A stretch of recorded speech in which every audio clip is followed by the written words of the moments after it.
Senator from Connecticut. Thank you, Mr. President. Mr. President, something really extraordinary happened in the United States Capitol yesterday. It wasn't a floor speech. It wasn't a formal committee meeting or hearing. It wasn't a press conference. It was 5 everyday Americans coming to the Capitol to tell their stories about the brutality and violence that they suffered at the hands of their own government. Everyday Americans, just like all of us, coming here to tell us how they were stopped, assaulted, detained, brutalized by ICE and CBP agents. It was one of the most moving experiences of my time in the United States Senate, not only because of the words and the facts that they conveyed, but because of their raw courage, their bravery. I had tears in my eyes as I listened to Luke and Brett Ganger telling us, for the first time in public in such a setting, what it was like to lose their sister, Renee Good. They said, in the last few weeks, our family took some consolation thinking that perhaps Renee's death would bring change in our country. It has not. Yesterday's hearing, very simply, was a call to action. And I'm going to talk about those American citizens who came forward. But make no mistake, what happened to them could happen to any of us. On our way to church for a clothing drive, to make a donation, on your way to a doctor's appointment, or even heading home from dropping off your 6-year-old son at school. Everyday activities, American activities, American citizens, no criminal record. And as Luke and Brett Ganger said, these encounters with federal agents are changing the community and changing many lives, including ours, forever. And I still don't know how to explain to my 4-year-old what these agents are doing when we pass by. They said, Renee is not gone from us. She's in the light that finds us on hard days. She's in the resilience we didn't know we had until we needed it. She's in the laughter, the memories, the love that continues to grow. Every one of the brave Americans who came forward yesterday demonstrated that resilience, a courage that we now have an obligation to match, a bravery that should inspire us to the action that Luke and Brett Ganger urged us to do in the memory of their sister. We heard from Marimar Martinez. She was on her way to church to donate clothing. Her car was full of that clothing. She was stopped by agents who, quote, came up to me with his cell phone and took my photograph. It was the same agent who had previously kept coming in and out of my room, and I had to tell him repeatedly to leave. It still haunts me that this agent has my photo on his phone. She was stopped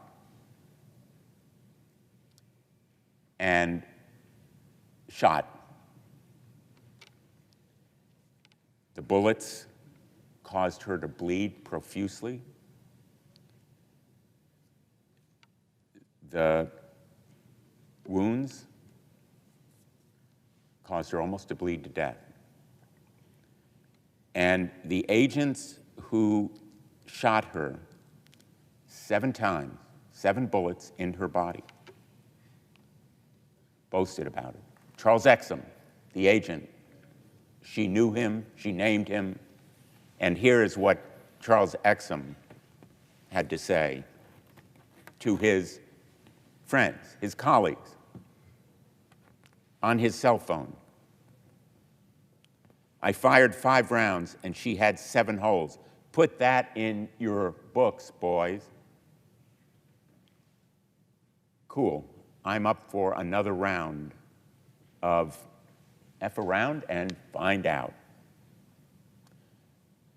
The cruelty of 7 bullets in her body, causing her almost to bleed to death. A woman who teaches in Montessori school. And as she put it, quote, on Friday, I was teaching the young children at the Montessori school, and we were singing and dancing and getting ready for spooky season, preparing fall activities to do the following week. And on Saturday, my own government was calling me a domestic terrorist, and I was in a federal detention center with bullet holes all over my body. She was shot by agents of the United States government. For what? For what? She was charged with some kind of crime, and those charges were dismissed. Dismissed in court when the government tried to defend them. Just as countless charges have been dismissed against similar so-called terrorists. The government sought to assassinate her. And then it sought to assassinate her character. My attorney showed the court the disgusting text images Exum sent to his fellow Border Patrol buddies, literally bragging about how many times he shot me. I got sick to my stomach.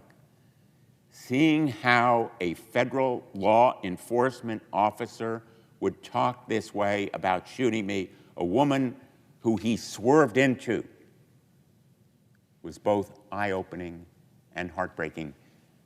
This hearing, a forum that had no official status in the United States Senate, but provided a platform to these victims of government brutality and overreach, was indeed eye-opening and heartbreaking for all of us. Daniel Riscon,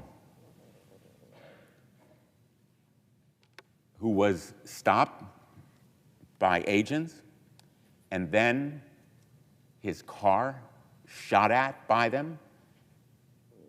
They were attempting to kill him. Miraculously, they missed. His car was full of bullet holes. Quote, I will never forget the fear and having to quickly duck my head as the shots were fired at the passenger side of the car. Any one of those bullets could have killed me, or 2 people that I love. 2 people, his soon-to-be brother-in-law and father-in-law, who were with him in the car. Quote, we no longer felt safe. We didn't feel like we could leave our home or operate normally in the world.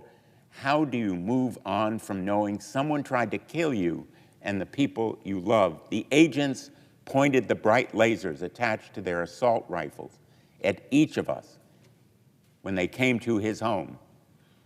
They even pointed their weapon at my fiancée, who was pregnant at the time. He has a 3-week-old baby now. We kept telling them she was pregnant and we would comply. I was surrounded and trapped in a room full of the ones I love and fearing for every single one of our lives. And his message is stay with us. Quote, our fight for justice is not over, we will carry this incident with us forever, truly. Ms. Martinez, Mr. Rascon, Luke and Brett Granger will carry the scars of this experience with them forever, and so will Aliyah Rahman, a woman with a disability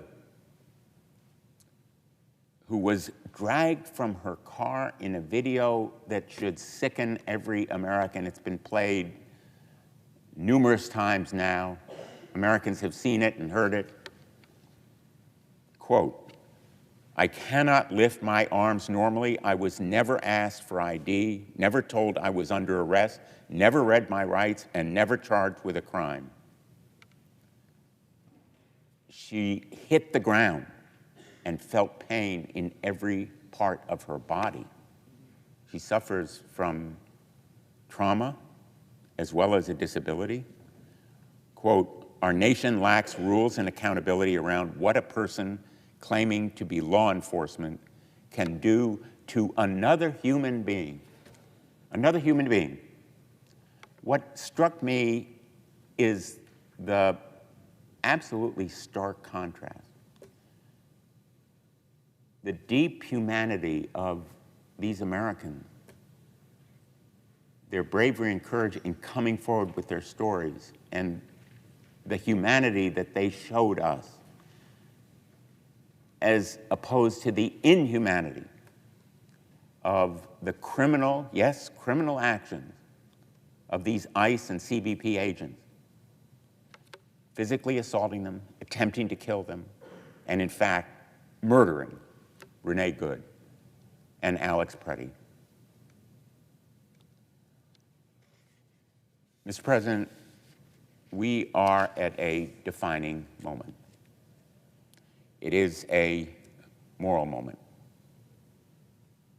At yesterday's hearing, Renee Good and Alex Preddy should have been with us. They were there in spirit, and through Luke and Brett Granger, Renee Good certainly was represented. They were murdered by their own government in cold blood. Alex Preddy shot in the back after he was disarmed. But for countless others who could not be there yesterday because they were killed or they were injured, the courage of these witnesses was a profile in bravery and in eloquence. They were the voices and faces of those countless Americans who have suffered at the hands of their own government. Their stories are about brutality, lawlessness, and inhumanity. Their stories span the nation. They are not only about Minneapolis. All the nation is Minneapolis. We are all Minneapolis today. And these stories are a national call to action. The violence unleashed by the Trump administration against our own citizens can touch any American at any time. Any one of you on your way to a church clothing drive, as Miramar Martinez was, on your way to a doctor's appointment, or even heading home from dropping off your 6-year-old son. These stories and far too many others demand that every one of us take a stand against these injustices and insist on accountability.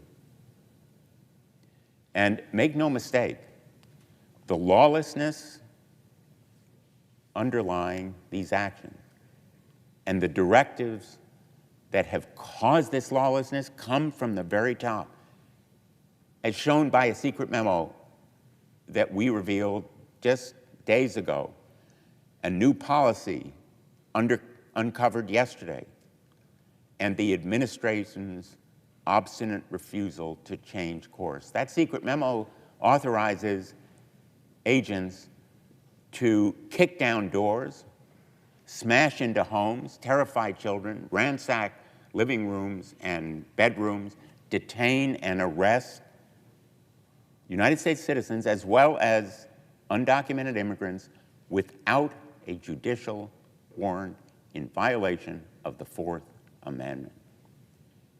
And that violation is only one of many violations of constitutional explicit guarantees that we have seen repeatedly in Minneapolis, but around the country. Ms. Martinez is from Chicago. Mr. Raskin is from California. And yes, Ms. Rahman is from Minneapolis. But Brett and Luke Ganger came to us from Colorado. The ripple effects of the cruelty that we saw demonstrated in that text, utter and total cruelty, is repeated again and again and again. Today, DHS announced through Tom Homan that there will be a quote-unquote withdrawal of 700 personnel, agents, whatever they have as their titles, from Minneapolis. And numbers are important. Part of the reason for the brutality is the quotas that have been implemented and exacted. Quotas for arrests and detention. Those quotas haven't changed. The numbers of agents in Minneapolis may be reduced, but the tactics, the police state and paramilitary tactics that have caused this brutality and violence will remain the same unless we take action. The reduction in numbers of agents is a hollow and disingenuous attempt to mollify the intense criticism that DHS is seeing. A criticism and an explosion of outrage in the American people who have seen these videos, who have heard these stories, because it so violates our sense of decency, not to mention our adherence to the Constitution. The hearing that we held yesterday was part of an investigation underway by the Permanent Subcommittee on Investigation that I serve as ranking member. That investigation is going to continue. We have more stories and more factual material that we will present to our colleagues and to the American public. We will continue to investigate and uncover wrongdoing, but we will also propose and demand reform. There need to be real changes at DHS. And those kinds of changes have to include body cameras and identification on every officer, masks off at all times, rigorous use of force training and policies, independent investigations into acts of violence and ongoing monitoring of the agency's conduct, and most important, accountability and enforcement. I believe we need some kind of independent monitor, just like would be appointed and has been done when local police forces are found to be so corrupt that they need an outside enforcer to make sure that there is adherence to the rule of law. An outside monitor who can take complaints, who can oversee and report to the public. And at some point, maybe we need a Truth and Justice Commission to look at the systematic failure of this agency. Rigorous use of force training and policies are an absolute must. As Attorney General of the state of Connecticut, I advised police forces about what the law required of them. The proposals that we have made and the demands that we have set forth are hardly novel or radical. They are basically what is expected and enforced of state and local police forces across the country. To my Republican colleagues, if you want some guidance on this issue, talk to local cops. Talk to your local police chief. What are the rules for them? What are the norms? What are the expectations? All we're asking here is that the same apply to ICE and CBP and DHS. And make no mistake, these are demands, not requests. I will oppose any additional funding for DHS and any DHS funding package unless it includes these changes. Let's be very clear. Rights without remedies are empty promises.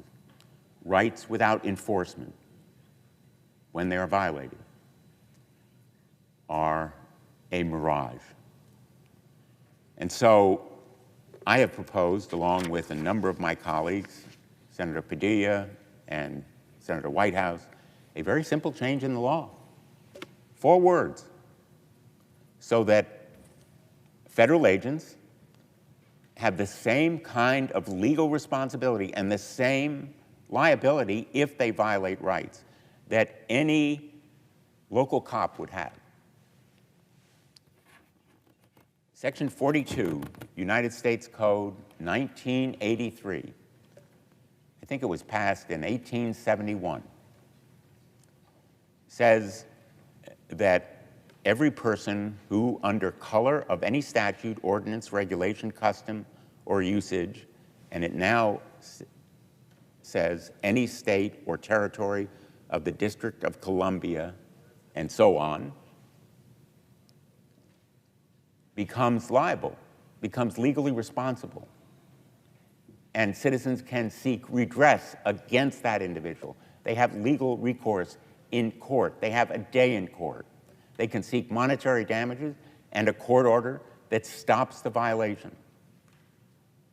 It is used all the time in the United States of America against state or local police or law enforcement that break the law and harm individuals in this country. And all we need to do is add 4 words so that not only local and state law enforcement, but agents of the United States.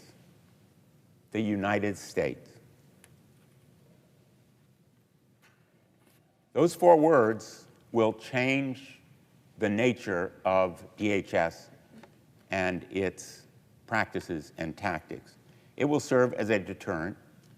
It will force compliance with basic standards of decency and use of force, protocols, and regulations.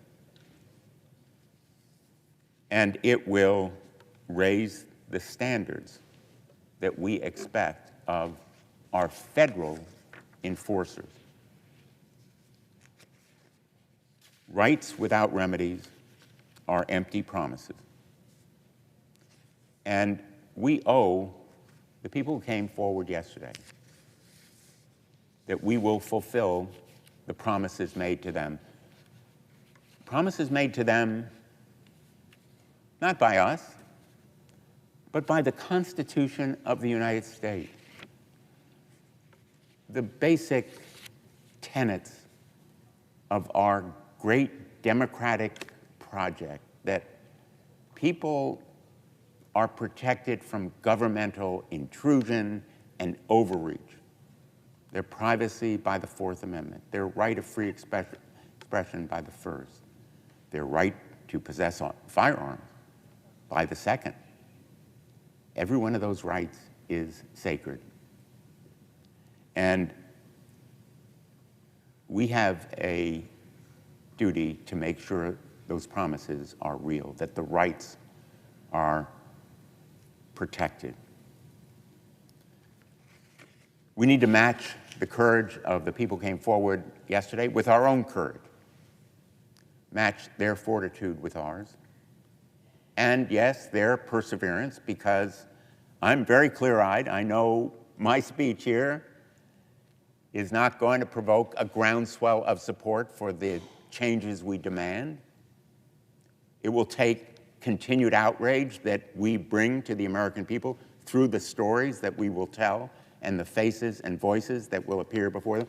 They are the most moving and powerful advocates, everyday American, assaulted and brutalized by their own government, financed by our taxpayer dollars, that soon we will decide whether to spend on the Department of Homeland Security.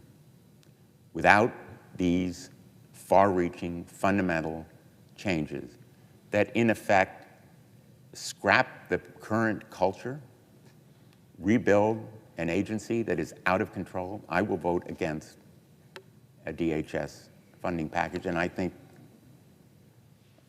others will join in that opposition.